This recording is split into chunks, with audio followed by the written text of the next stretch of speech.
Now, Peter Dutton has today said that he's open to cutting ties with the International Criminal Court, and this follows its shock decision to request arrest warrants for Benjamin Netanyahu alongside Hamas. It's drawing an equivalence between Israel and terrorists. Now, I had a lot to say about this on air last night, and tonight I'm joined by one of the world's best writers and thought leaders, economist Henry Ergas. Henry, I'm so delighted to have you join me tonight. What is your response to the ICC chief prosecutor who claims that he had reasonable grounds to believe that Netanyahu and Yoav Gallant were criminally responsible for war crimes and crimes against humanity? Well, I was, like many others, I was very surprised by his recommendation. And I wonder what the underlying elements or cause of it is. I think it raises any number of issues. Amongst other things, there's a question about whether the ICC has jurisdiction in respect of Netanyahu and the defense minister, given that Israel has a fiercely independent and very effective judicial system. And there's an underlying principle that where allegations can be pursued through the national judicial system, that is what should occur rather than those allegations being taken up in the ICC.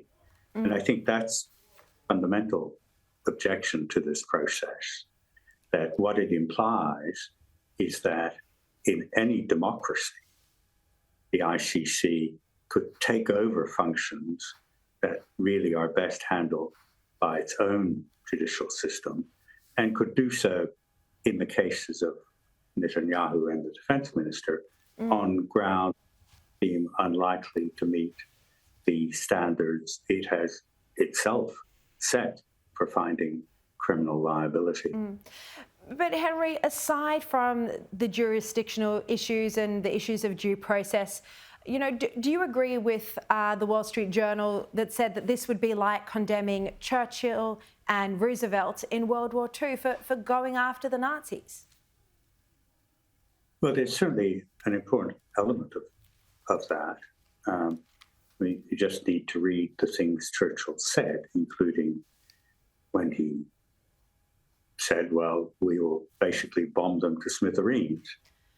The point about it really is that, in a sense, war is war, and countries pursue wars. Countries like Israel or Australia, for that matter, or the US, get involved in wars where there are vital interests at stake.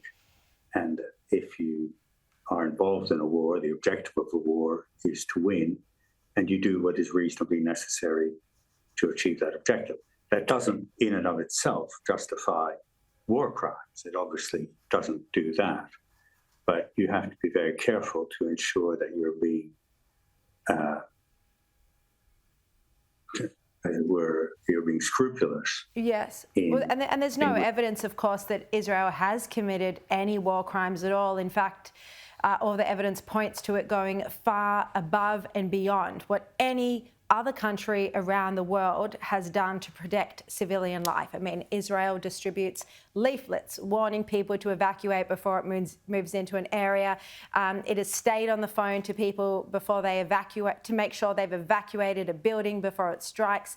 You know, it goes above and beyond, and analysis that others much more across the figures than I have done shows that actually the civilian death toll proportionally is quite low in this war and lower than others.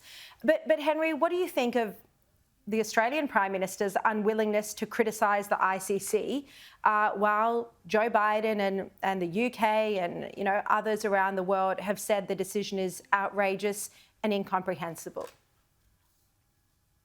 Well, to my mind, the Prime Minister should take a stronger view, not merely because this decision raises so many questions of substance, but also because of the risks it poses to Australia itself.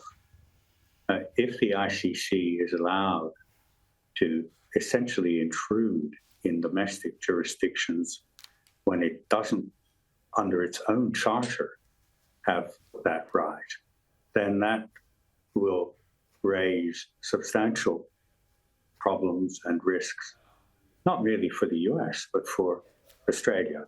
And so we need to be vigilant to maintain our sovereignty, including our sovereignty relative to the ICC. And that's why, on top of all the other aspects of this decision, why President Biden has been so strong in his response. The US isn't a member party to the ICC, but if the ICC pursues in this course, then there's no prospect whatsoever that Congress will ever accept the United States becoming subject to ICC jurisdiction. And that, in turn, will severely limit whatever the legitimate ambitions may be of an entity such as the ICC. Yeah. All right, Henry Ergas, thank you very much for joining me this evening.